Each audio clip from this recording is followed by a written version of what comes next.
Ayan, maulang araw ngayong August 9, 2026 na. Ay, napaka-maulan pa rin. Pero need natin mag-quick grocery. So, sa mga oras na ito ay medyo tumigil yung ulan. Sa block namin ay walang baha. Pero sa ibang block ay medyo bahan. Actually, mga almost kalahating binti yung ibang part. And dahil medyo mataas na nga yung tubig, ang hirap maglakad. Yung ibang block na malapit to sa gate, hinarangan nila yung ibang daan para malimitahan yung daan ng mga sasakyan. Kasi kapag may dumadaan na sasakyan, mabilis yung andar, pumapasok na sa loob ng mga bahay nila yung tubig. So, struggle is real. Ang hirap maglakad sa baha. Wala kailangan nating lumabas kasi kailangan nating mag-quick grocery. Pwede sana akong mag-online delivery. May naka-add to cart na ako. Pero, alam ko kasi maraming lugar na yung baha. Nakukonsensya ako na magpa-deliver. Alam mo yung baka struggle din yung rider para mai-deliver yung grocery papunta sa akin. Tapos sa gate 1 and gate 2 namin, baha din. So, wala lang, nakakonsensya lang. Kaya sabi ko, lakarin ko na lang. Malapit lang naman. Sa labas lang ng gate yung Osave. So, itong part na to, medyo malapit na ako sa gate. Hirap talagang maglakad sa baha. Ayan, konti na lang makakalabas na ako ng gate dito.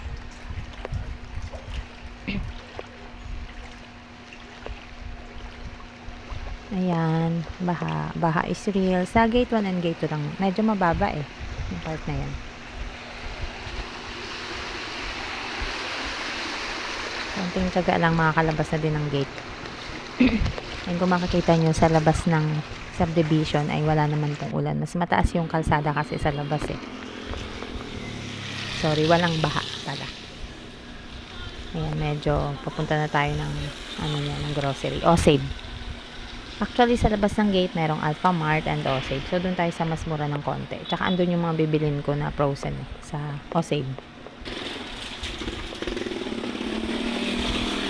Lakadan tayo. Walang baha dito sa labas.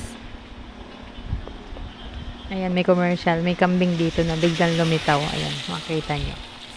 Babalikan niya yung anak niyang kambing. Ayan, dalawa na sila. Nanginginain sila ng damo dun sa part na yun. Ayan, tumawid sila. Sinundan niya yung anak niya. May aso kasing lumitaw. Hinabol siya. Pinugaw sila ng aso actually. Ayun, mag-inang kambing. Hello. Ayan, konting lakad at welcome to Osave na. Ayun, dito sa part na to, nakapag-grocery na tayo at dadaan na tayo ulit sa baha. So, baha ka lang. Pilipino ngani kami. Ayan, grabe yung baha, no? Hindi makadaan yung sasakyan kasi may harang dito sa block na ito. Kasi baha din dito sa block na ito. Ayan, lakad mode. Buti na lang medyo ambon lang dyan. Kaya hindi ako nagpayong. Nakahood lang ako. Mabigat din yung dala ko dyan. Ayan, medyo mababaw na yung tubig dito sa part na to. Ayan, konting lakad pa at mawawala na rin yung tubig niyan. Kapag nasa block na namin, wala na pong tubig. Ayan. Konti na lang. Ayan. Malapit na sa main road. And ito po, sa block na po namin ito. Malapit na sa bahay. So, wala na pong baha. Thanks God. Nakalusot na sa baha. Nakapag-grocery ng konti.